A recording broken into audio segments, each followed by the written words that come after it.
The last time anyone saw Ethan Clark, he was walking away from the trailhead with a borrowed backpack, a thermos of coffee, and the kind of confident grin people wear when the mountains look harmless. No one expected a cold front to sweep across the ridge that night. No one expected temperatures to crash below freezing, and no one expected that within 24 hours he would become the subject of a missing persons search. Ethan himself didn't feel the danger at first. The forecast had looked clear when he'd left town. The trail was quiet, the late autumn air crisp, not yet biting. He moved steadily through the forest, breathing in pine and damp earth, feeling the freedom he'd been craving after weeks of long shifts and restless nights. For hours, everything was peaceful, until the wind began to change. He noticed it on a ridge overlooking a shallow valley, a sudden chill, a faint metallic taste in the air, the kind of cold that feels like it comes from inside the clouds. He pulled his jacket tighter, but the breeze kept slicing through the seams. The sky dimmed faster than it should have. When the first snowflake landed on his glove, he stopped walking. Snow had not been part of the plan. He checked his phone, still a sliver of signal. A quick scan of updates confirmed it. An unexpected cold front, temperatures dropping rapidly. He debated turning back immediately, but he'd already covered several miles, and the shortcut trail he'd been aiming for was less than an hour ahead. He convinced himself to keep moving. The snow thickened quickly. By the time he reached the creek crossing, visibility had dropped to a white haze. Rocks he'd planned to step across were slick and disappearing under slush. He hesitated, then tried to leap the widest gap. His foot slipped. He crashed down hard, soaking his right leg in freezing water. The shock of cold ripped the breath from his lungs. He scrambled out of the creek, panting, heart racing. His pant leg clung to his skin, already stiffening. The air felt colder now, much colder. The wind cut through the wet fabric like a blade. That was when the first shiver hit him. Not the normal kind. This one went deep, rattling his ribs, stealing his breath.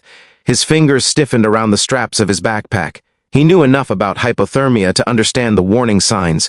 Wet clothing, dropping temperatures, isolation. He'd just hit all three. He needed warmth. He needed shelter. And most urgently, he needed to get out of the wind. He pushed forward, teeth chattering uncontrollably as he scanned the forest for anything that could shield him.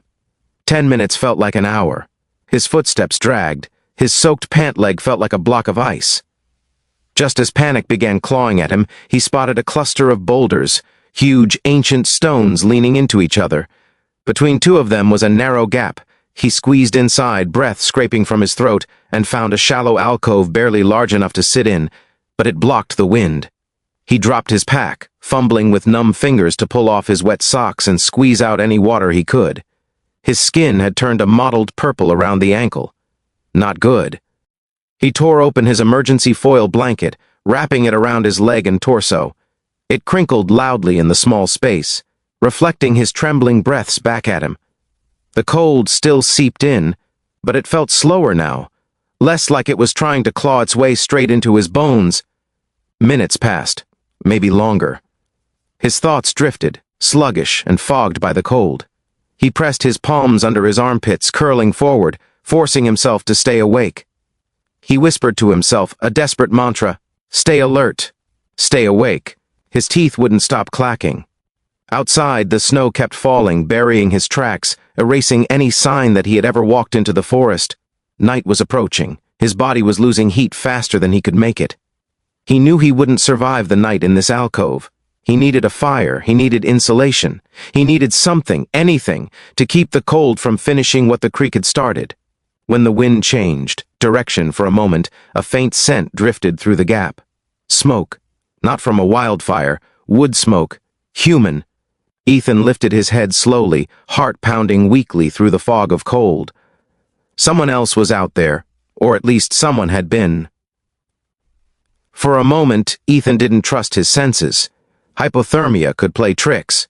Strange sounds, phantom lights, even imagined warmth. But the smell lingering in the air wasn't imagined. It was sharp, earthy, unmistakable. Wood smoke. He forced himself upright, bracing against the rock wall as his knees buckled. The foil blanket crackled around him, stiff with cold. His breath came in short, rapid clouds. He tried to stand fully, but his right leg gave out. The soaked fabric had begun to freeze again, restricting his movement. He clenched his jaw, shoved his shoulder against the stone for leverage, and willed himself up on one shaky leg. The world tilted for a second. Snow blurred sideways in heavy sheets. His heartbeat thudded in his ears. Move, before the shivering stops.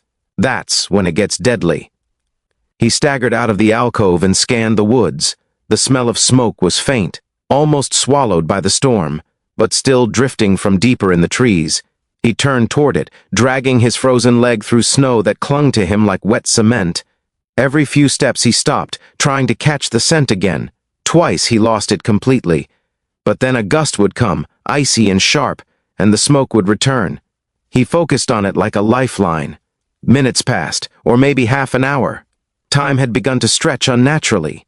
His hands were stiff, fingers curled involuntarily like claws. His shivering grew violent, shaking his entire frame.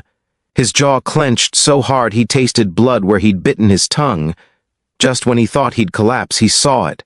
A faint flicker of orange between the trees. His heart lurched. He forced himself toward it, weaving between pines, stumbling over hidden roots. Snow stung his face like needles. His vision tunneled, the edges going dark.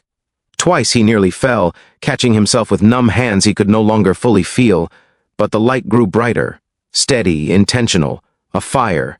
When he broke through the last line of trees, he stopped, barely able to process what he was seeing.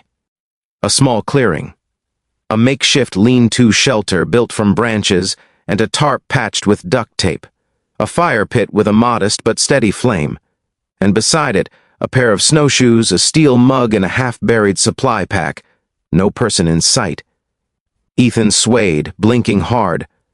The warmth from the fire reached him in soft waves, taunting him with relief. But something inside him hesitated. That pack and shelter belonged to someone. A hunter? A ranger? Someone who might not appreciate a stranger stumbling into their camp, half delirious and desperate. But the cold was already wrapping its fingers around his spine. "Hello?" he croaked, voice barely more than a rasp. "Anyone here?" The wind swallowed his words. He waited. Seconds stretched. No movement, no answer. His body made the choice for him. His knees buckled and he half fell, half crawled the remaining few feet to the fire. The heat hit him like a punch. Painful, almost burning. He extended his hands toward the flames, wincing as pins and needles surged through his palms and wrists. He knew better than to warm himself too fast. It could cause dangerous drops in blood pressure. So he moved slowly, letting the warmth creep back inch by inch. Still, the relief made tears spring to his eyes. He looked around the camp again.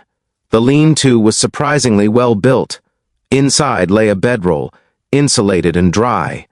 Next to it, a small axe and a pot with remnants of melted snow. Someone had been here recently. Maybe they still were. Ethan's gaze drifted to the snowshoe tracks around the clearing. Fresh but lightly dusted, suggesting the person had left maybe an hour or two ago, heading north. Why? And were they coming back? He wasn't sure how long he sat there, hunched over the fire, clutching the foil blanket around him as warmth slowly seeped into his limbs. Time blurred again, but the shivering eased. His mind cleared just a little, enough for worry to seep in. The owner of this camp could be friendly, or unpredictable, or injured, or worse. A sudden snap echoed in the trees behind him, loud and close, a branch breaking under weight. Ethan spun around, heart slamming into his ribs. Someone, or something, was approaching the clearing. Ethan froze, breath caught halfway in his throat. The fire crackled behind him, tiny sparks snapping in the cold air. But everything else was silent. Too silent. Snowflakes drifted lazily between the trees. His eyes locked on the dark line of pines where the sound had come from. Another crunch, slow, heavy, deliberate. His mind raced. A deer, a moose, a lone hiker returning, or something far less predictable. His instinct screamed caution. He tightened the foil blanket around his shoulders, trying to muffle its crinkle, and lowered himself slightly, ready to push backward toward the fire if he needed the light to fend off an animal. Then a shadow shifted between the trees. "Hello?" Ethan managed, voice hoarse. I found your camp. I didn't..." But the figure didn't answer. It moved closer, slow and steady, until finally a human silhouette emerged, broad-shouldered, wearing a heavy coat and a wool cap crusted with snow. In one hand, the stranger carried a small hatchet, held low but visible. Ethan's pulse spiked. The man stopped at the edge of the firelight, face partly hidden behind a beard stiff with frost.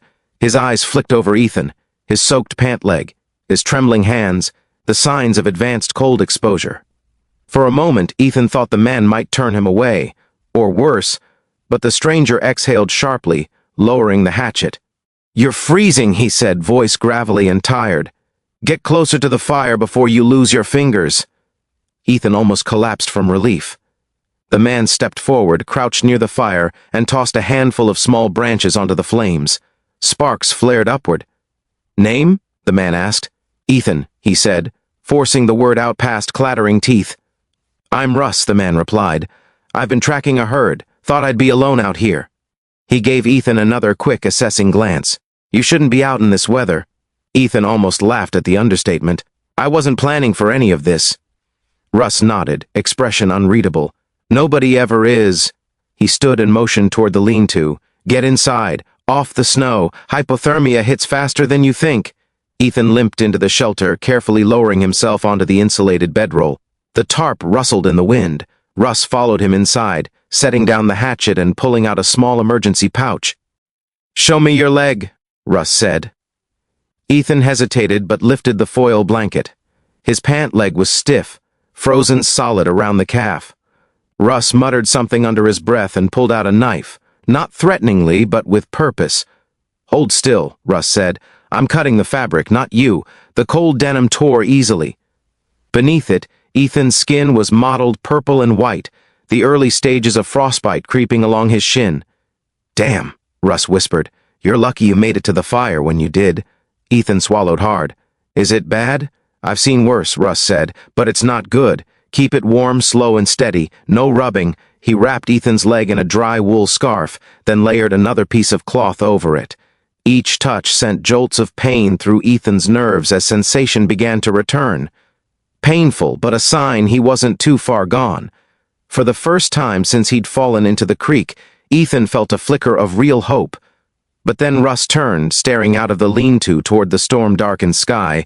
The wind had picked up again, whistling through the trees in long, hollow moans. "This weather isn't done," Russ said quietly. "It's going to get worse tonight." Ethan's stomach tightened. "Are we safe here?" Russ didn't answer immediately. He knelt by the fire, added more wood, and stared into the flames. "The lean-to will hold," he said finally, "but only if we keep the fire alive, and only if nothing bigger than the storm finds us." Ethan frowned. "What do you mean?" Russ didn't turn, didn't blink. His voice was low, controlled. "There's been something moving around the valley for 2 nights. Big. Not a deer, not a moose. I've seen the tracks." Ethan felt a chill far deeper than the cold. "And by the look of things," Russ added, eyes narrowing at the dark woods, "it's getting closer."